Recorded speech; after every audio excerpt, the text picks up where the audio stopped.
এখনকার খুবই ভাইরাল একটা মেকআপ লুক হলো সাইয়ারা গালের বানি মেকআপ লুক। আমি আজকে সেটাই রিক্রিয়েট করেছি আর সেই টিউটোরিয়ালটাই আজকে তোমাদের সাথে শেয়ার করতে চলে এলাম।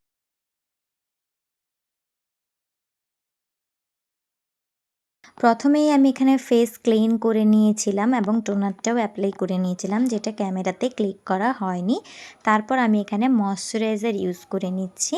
তোমাদের কাছে যে ময়শ্চারাইজার আছে সেটাই ইউজ করবে। আজকে আমি তেমন খুব একটা প্রোডাক্ট মেনশন করব না, শুধু যেগুলো একটু ইম্পর্ট্যান্ট রোল প্লে করবে সেগুলোই বলবো। ফেসটাকে একটু গ্লো দেওয়ার জন্য আমি এখানে সুইস বিউটির ময়শ্চারাইজিং প্রাইমার ইউজ করছি। এটা আমার ফেসকে একটা ময়শ্চারাইজেশন প্রোভাইড করার সাথে সাথে খুব সুন্দর একটা গ্লো প্রোভাইড করবে। এটা তোমাদের একরকম স্টোভ ক্রিম হিসাবেও কাজ করতে পারে, তাই এটা আমি আজকে একটু বেশি করেই অ্যাপ্লাই করে নিলাম। আজকে আমি কোনো রকম ফাউন্ডেশন ইউজ করব না, জাস্ট আমার ডার্ক স্পটগুলোকে কভার করার জন্য স্কিন টোনেরই একটা কনসিলার ইউজ করব। কনসিলারটা আমি ইউজ করছি গ্ল্যাম 21-এর। তবে এই কনসিলারটা আমার স্কিন টোনের ব্লেন্ডও হয়ে যায় খুব তাড়াতাড়ি। এর একটা প্রবলেম হচ্ছে একটু হোয়াইট কার্স দেখা যায়, যেটা কিছুক্ষণ পর আস্তে আস্তে করে ফেড হতে থাকে। তোমরা ভিডিওতে দেখলেই বুঝতে পারবে। আমি প্রথমেই একটা কনসিলার ব্লেন্ডিং ব্রাশ দিয়ে খুব সুন্দরভাবে কনসিলারটাকে ব্লেন্ড করে নিচ্ছি, কিন্তু তাও একটা কোথাও যেন সাদা সাদা ছোপ ছোপ দাগ থেকে যাবে। সেটাকে পরে তোমরা বিউটি ব্লেন্ডার দিয়ে ব্লেন্ড করে পাউডার দিয়ে সেট করলে বা কিছুক্ষণ টাইম দিলে, বেশি নয় 10-15 মিনিট টাইম দিলে ওটা আপনা আপনি থেকেই নিজেদের তোমার কালারে ফিরে আসবে, কোনো প্রবলেম হবে না। তো যাই হোক, আমি ফাউন্ডেশনটা আজকে স্কিপ করব, অনেক বেশি হাইলি মেকআপ করব না। তো তারপর আমি একটা ছোট্ট বিউটি ব্লেন্ডার, যেটা আমার হাতের কাছে ছিল, সেটা দিয়েই কনসিলারটাকে সুন্দরভাবে ব্লেন্ড করে আমার ফেসের মধ্যে মিশিয়ে নিচ্ছি, যাতে এটা স্কিন কালারের হয়ে যায়। তারপর আবারও একটু পরিমাণে হাইলাইটিং প্রাইমারটাকে নিয়ে আমি হাইলাইটিং পোর্সগুলোতে আঙুল দিয়েই লাগাবো এবং আঙুল দিয়েই আমি এটাকে ব্লেন্ড করে নেব, যাতে আমার গ্লোটা ফেসে খুব সুন্দর থাকে এবং ফেসটা আমার একটু লিফটেড দেখায়। এটা আমার খুবই ফেভারিট একটা প্রোডাক্ট, তাই বারবারই ইউজ করলাম। এবার এই পুরো বেসটাকে আমি একটা কম্প্যাক্ট পাউডার দিয়ে সুন্দর করে সেট করে নেব। আমি এখানে ব্লু হেভেনের কম্প্যাক্ট পাউডারটা ইউজ করছি। দেখলে তো, পাউডারটা সেট করার সাথে সাথে কনসিলারটা নিজের স্কিন টোনেই চলে এলো। যাই হোক, এইভাবে তোমরা একটু ভালো করে ব্লেন্ড করে নিলে এটা ইউজ করতে কোনো প্রবলেম হবে না। পাউডার দিয়ে শুধুমাত্র ফেস নয়, নেক এরিয়াটাকেও আমি ভালোভাবে কভার আপ করে নিলাম, কারণ নেকটা আমার একটু ট্যান পড়ে গেছে, ডাল লাগছে। তো এরপর আমি আইব্রো করতে চলে যাব। আইব্রোর জন্য আমি আজকে কোনো পোমেড ইউজ করব না, জাস্ট আইব্রো পেন্সিলই ইউজ করব।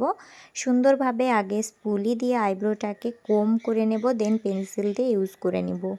আইব্রো কিভাবে ড্র করবে সেই নিয়ে তো প্রচুর টিউটোরিয়াল আমার চ্যানেলে দেওয়া আছে। তাও যদি তোমরা নতুন হয়ে থাকো আজকে আমার ভিডিওতে, তাহলে অবশ্যই চ্যানেলটা চেক করে নাও, তোমাদের অনেক অনেক হেল্পফুল হবে ভিডিওগুলো। আর প্লিজ একটা লাইক করে দাও ভিডিওটাতে, আর সুন্দর একটা কমেন্ট করে দাও। এবার আমি চোখে কনসিলার দিয়ে নিচ্ছি এবং সেটাকে ব্লেন্ড করে নিচ্ছি আই মেকআপ করার জন্য।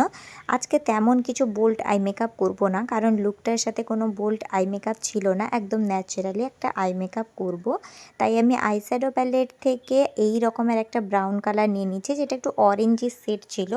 আর অরেঞ্জের সেটগুলো তো ফেয়ার স্কিন টোনের জন্য একদম পারফেক্ট যায়। ফ্লাফি ব্রাশে এই আইশ্যাডোটা নিয়ে পুরো আইলিড বরাবর আমি সুন্দরভাবে ব্লেন্ড করে দেব এবং লোয়ার ল্যাশ লাইন বরাবরও সুন্দরভাবে রাউন্ড আপ করে ব্লেন্ড করে নেব। লুকটাতে কোনো রকম সিমার বা গ্লিটার লাগানো ছিল না, তাই আমিও এখানে কোনো রকম কিছু ইউজ করব না। এবার আমি রিকোটের কাজল ইউজ করে নেব। তোমরা তো জানো, কাজল পরতে আমার খুবই প্রবলেম হয়, আমার অনেক সেনসিটিভ আই, একটুতেই জল পড়তে থাকে। তাই অনেকক্ষণ এদিক ওদিক করে চেষ্টা করে প্রায় আধ ঘন্টা পরে কাজলটা পরেছিলাম। এত বড়টা দিলে ভিডিওটা অনেক লেন্দি হয়ে যেত, তাই দেইনি। এবার আপার ল্যাশ লাইনেও আমি একটু কাজল লাগিয়ে নেব, কারণ লুকটার সাথে কোনো রকম কোনো লাইনার ছিল না, শুধুমাত্র একটা স্মাচ কাজলের লুক ছিল। তাই আমি উপরেও কাজলটাকে ঘষে ঘষে হালকা স্মাজিং এফেক্ট দিয়ে নেব। এই চোখটাতে তো আমার হয়ে গেল, চলো অপর দিকের চোখটাতেও হালকাভাবে স্মাজিং করে নেওয়া যায় কাজলটা। এখানে তোমরা চাইলে কোনো রকম জেল লাইনার বা আইশ্যাডোর যে পাউডারগুলো হয় ওগুলো দিয়েও স্মাচ করতে পারো। আমি কাজলটা দিয়েই করে নিয়েছি। তারপর ছোট্ট একটা পেন্সিল ব্রাশ দিয়ে আপারে এবং লোয়ারে সুন্দরভাবে স্মাচ করে দিচ্ছি, যাতে সুন্দর করে আমার কাজলটা স্মোকি এফেক্ট আনে। এবার ল্যাশগুলোকে ভালোভাবে প্রমিনেন্ট করে নেব মাস্কারা দিয়ে, তাহলে কি হবে ল্যাশগুলো একটু সুন্দর লাগবে। তবে আমি সিঙ্গেল কোটেড মাস্কারাই দিই, ডবল কোটেড দিলে না ল্যাশগুলো যখন মাস্কারা তুলি তখন ল্যাশগুলো ছিঁড়ে পড়ে। এবার হালকা আমি ব্লাশ অ্যাপ্লাই করে নেব, এখানে পিঙ্ক টোনের ব্লাশারটাই অ্যাপ্লাই করছি, কারণ লুকটা একটু কিউট কিউট ছিল, তাই পিঙ্ক টোনের ব্লাশারের সাথেই লুকটা বেশি মানাবে।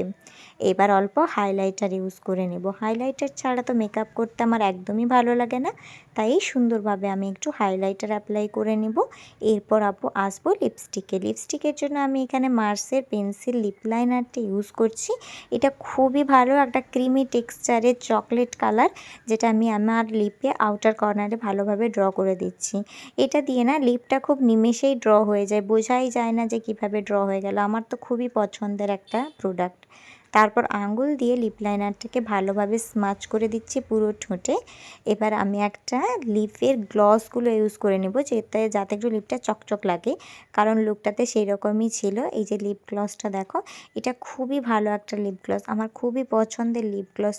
এই প্রোডাক্টের নামটা আমি দেখতে ভুলে গেছি, অনেক প্রোডাক্ট তো ব্র্যান্ড ভুলে যাই, নাহলে তোমাদেরকে জানিয়ে দিতাম। দেখো লিপসটাকে পুরো একদম পাম্পি এবং জুসি করে দেয়। তো এই ছিল পুরো টিউটোরিয়াল, এইভাবে আমি কভার আপ করলাম। এই ছিল ফাইনাল লুক। কেমন লাগলো তোমাদের অবশ্যই জানিও, ভালো লাগলে প্লিজ একটা লাইক করে সুন্দর একটা কমেন্ট রাখো আমার জন্য, আর যদি অনেক ভালো লাগে চ্যানেলটিকে সাবস্ক্রাইব করো। টাটা।